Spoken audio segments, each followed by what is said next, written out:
मेरे छोटे भाई की बहू थी, उसको सरकारी हॉस्पिटल में हम डिलीवरी के वक्त लेके आए तो यहाँ एक नर्स मिली। वो बोली कि आपका इलाज, सस्ता इलाज और पारस हॉस्पिटल में करवा दूँ। उस नर्स का नाम मनीषा है और वो मेरा छोटा भाई अनपढ़ था और उनके बहकाओं में आकर वहाँ चला गया।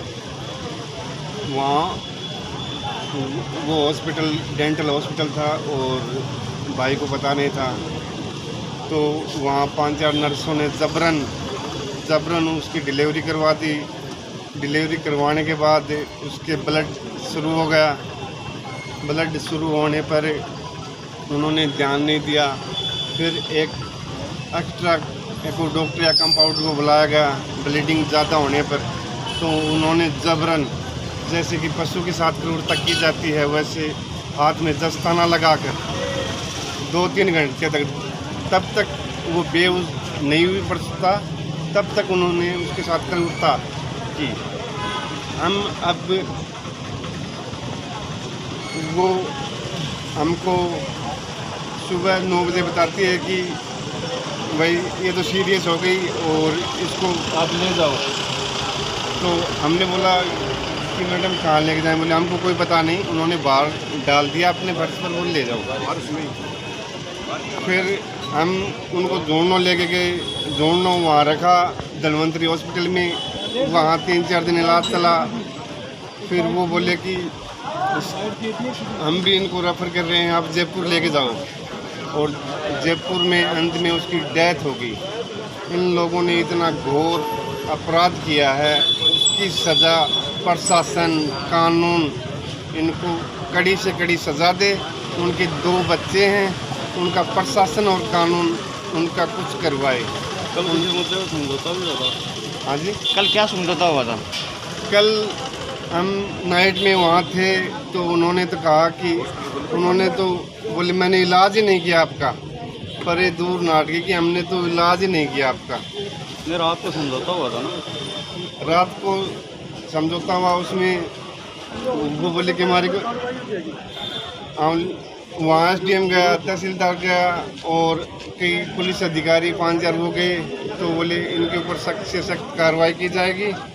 अभी तक कोई कार्रवाई नहीं हुई है। तो आप क्या चाहते हैं कि रात में कार्रवाई हो जाए? हाँ, हम ये चाहते हैं कि प्रशासन संभले और सचेत हो, कि जनता के साथ खिलवाड़ नहीं हो। और जी, क्या मांग करने आप आए? हम पारस हॉस्पिटल है, ठीक है, वहाँ लेके गए थे डिलीवरी के टाइम पे। उसने सबसे बड़ी लापरवाही तो ये की कि वो डॉक्टर नहीं होने के बावजूद भी उसने रिस्क क्यों उठाया। सबसे पहली लापरवाही उसकी ये थी। सेकंड बात, उसने डिलीवरी करवाई, अगर उसके कंट्रोल में नहीं था तो वो रात को इसी टाइम बोल सकती थी। उसने ना तो उसको रात को बोला नॉर्मल डिलीवरी होगी, ठीक हो गई। उसने उस इंसान के साथ ऐसी जबरदस्ती, जानवर के साथ भी ऐसा कोई डिलीवरी नहीं कर सकता, इसलिए उस मंजू बेनीवाल ने उसके साथ किया। अब आप क्या मांग कर रहे हैं? रात को उसने मांग कर रहे हैं, उसने ऐसा किया ही क्यों?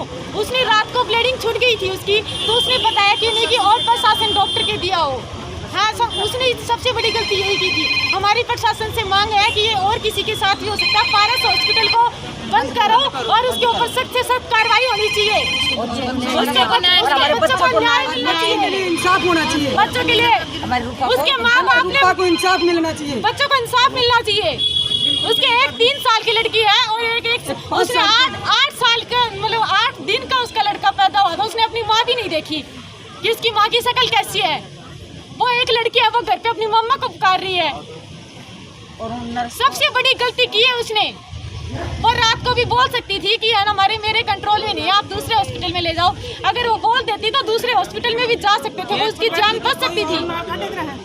किसने कहा था उसको और नालंदर छोड़ने के लिए? किसने कहा था उसको डॉक्टर को? कौन सी डॉक्टर ने दी? पेट के ऊपर बैठ के उसको इजाजत ही किसने दी? GNM हो के वो अपने हॉस्पिटल में डिलीवरी करवाए। आपका नाम क्या है? ज्योति।